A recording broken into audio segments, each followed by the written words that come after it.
Hey everybody, Max and Jared here for IGN. We are talking about one of these rumors that keeps kind of rearing its ugly head, and that's the idea that Sony is going to be launching a new sort of PlayStation 4.5. Yeah, the PlayStation Neo, we keep hearing it called, and there's some questions about whether or not this represents a good value proposition for consumers. So what are you thinking about that, Max? So, it's a weird concept, because we say, is this good for consumers or not? And I think that really it comes down to the fact that it's not bad for consumers.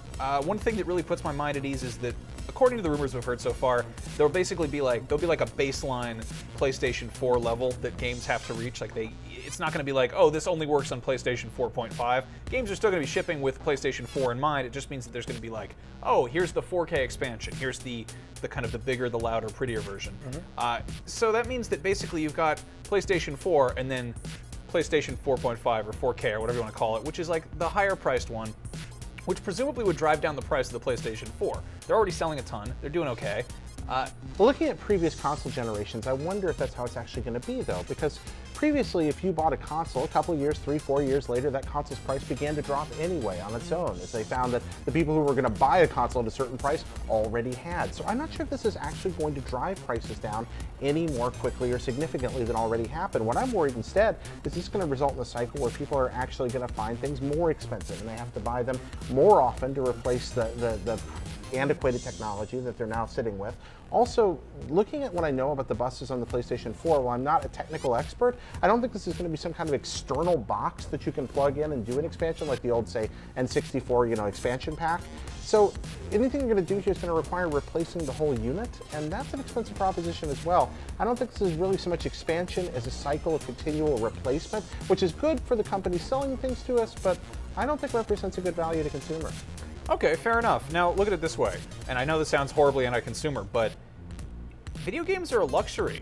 Like, 4K TVs are still super expensive, and we saw this weird kind of holdover last generation of consoles where, I mean, up until maybe the second half of the console generation, a lot of people were still using CRT TVs. We're at this point now where 1080p has very quickly suddenly become, second rate compared to 4K.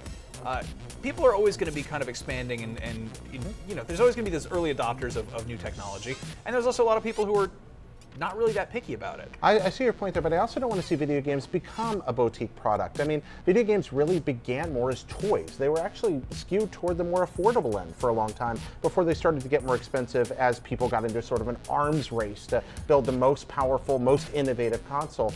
Video games actually were more affordable in some ways for a period of time than they are now, and I don't want to see that get pushed to the upper end of the market, especially since while a lot of us adults play video games, they're also for kids, and I like kids to be able to get their hands on them. That's a good point, but check it out this way. Like, what if, because there is suddenly this new brand new shiny 4K VR-enabled PlayStation package coming out, a lot of people trade in their existing PS4s, and then suddenly there is all those millions of units sold, a lot of those wind up on the secondary market. So they do, but that then becomes more affordable. And again, but that's a boutique situation. You've got more affordable hardware in the hands of the people who can't pay as much for it. I understand that's capitalism, but it's worked pretty well for the last, 30 years to have console generations that spread out between every 5 and 7 years instead of every 3. And I think that's really what we're seeing switch here. I feel like it's an artificial manipulation of the market. There's nothing inherently unethical about it, but it places it in a situation that's a lot like what you have in the PC space, where if you want to remain in the middle of things, you're going to have to upgrade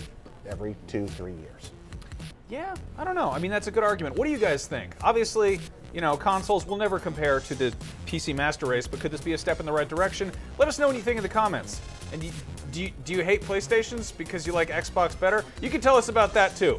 So they're going to do that anyway. There probably are, but actually no, please don't. Just tell us about good things. We're all here because we like video games. Yeah, and of course, for all things video games, keep it right here on IGN.